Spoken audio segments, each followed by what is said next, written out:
The Biden administration, again, doing a terrible job. They do rely on Joe Biden. Joe Biden said on Jake Tapper's show that he probably will run again in 2024. There's a reason for that, and that is because Kamala Harris is standing in the wings, and she is legitimately the worst politician maybe in American history. I mean, she is really, really bad at this. So she had a couple of interviews over the weekend. One of them, she condemned the busing of migrants to her home and then blamed the border policy on President Trump.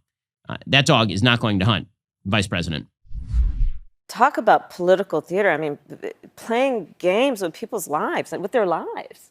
You know, there were mothers with sleeping babies getting off those buses. And I just think it's an absolute dereliction of duty. If you see a problem and if we agree that we need to address it, then if you're a leader, participate in a solution, right? When we first came in office, the first bill that we proposed was for a pathway for citizenship, was to fix a broken immigration system, which was broken under the previous administration.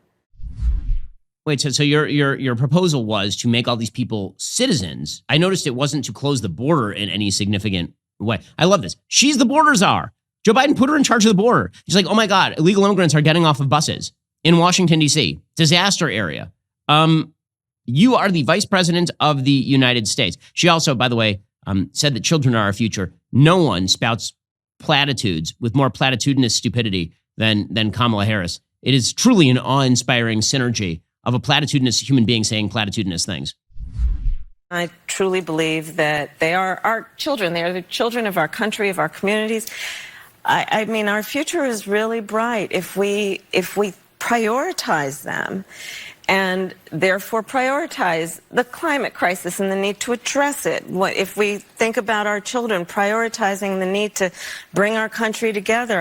And when we continue to invest in our country and invest in those priorities, I think it's for the betterment of everyone. But certainly when we think about it in terms of the future of our children, I think we have a great responsibility. The future of our children, that's the future, will involve children who are our future. And that future will involve children who are our future. Children. The vice president of the United States. I wonder why some Democrats are running screaming from the party. That includes Tulsi Gabbard. So Tulsi Gabbard, this has been sort of predicted for quite a while here. Tulsi Gabbard, the former Democratic congressperson from Hawaii, she ran for president and smacked around Kamala Harris, as you will recall, over Kamala Harris being a cop. Right, Tulsi Gabbard was like, you bragged openly about smoking pot and then put people in jail for weed. By the way, Kamala Harris is now saying no one should go to jail for weed, which is not what she was saying when she was Attorney General of the state of California. But now Tulsi Gabbard has announced that she's leaving the Democratic Party. Again, not a giant surprise. She's hosted Tucker Carlson's show, for example. She is, by comparison with her party, increasingly centrist / right-wing. Here was her explanation of why she was leaving her party. I can no longer remain in today's Democratic Party that's under the complete control of an elitist cabal of warmongers who are driven by cowardly wokeness, who divide us by racializing every issue and stoking anti-white racism, who actively work to undermine our God-given freedoms that are enshrined in our Constitution, who are hostile to people of faith and spirituality, who demonize the police but protect criminals at the expense of law-abiding Americans, who believe in open borders, who weaponize the national security state to go after their political opponents, and above all, who are dragging us ever closer to nuclear war.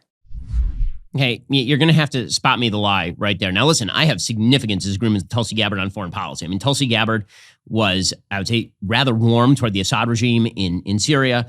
She's been on the isolationist left / isolationist right for quite a while. But her characterization of this administration as an administration with no actual goals that seems to be funding wars that don't actually have an endpoint, her characterization of the Democratic Party is increasingly animated by a sort of woke motivation structure.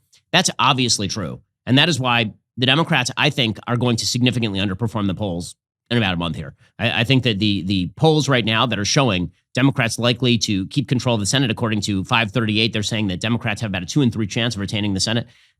I think that is not going to go the way they think that is going to go. I think the Republicans have at least a 50-50 shot of retaining the Senate at this point, maybe a 60-40 shot of retaining the Senate, because I do not think that Democrats are all that motivated to vote in favor of the kind of candidates that are being put up. And I think Republicans are incredibly motivated to vote against Democrats in upcoming elections.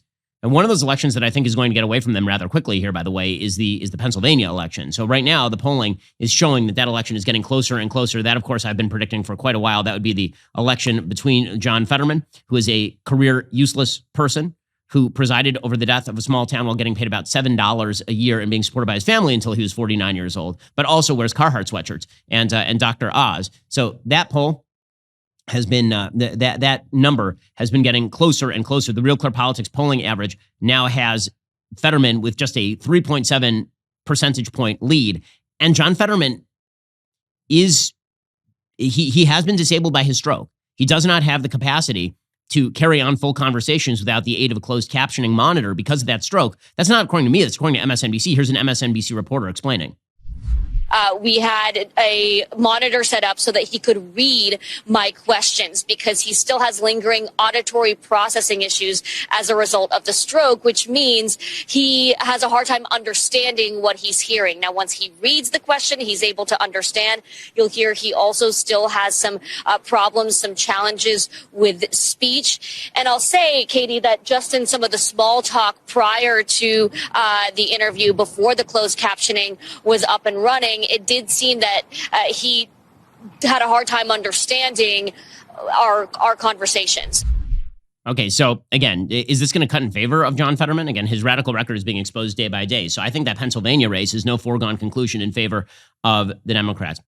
How's this for a title? Ben Shapiro Show subscriber destroys like button with clicks and logic. I'd watch that. Make it happen, gang.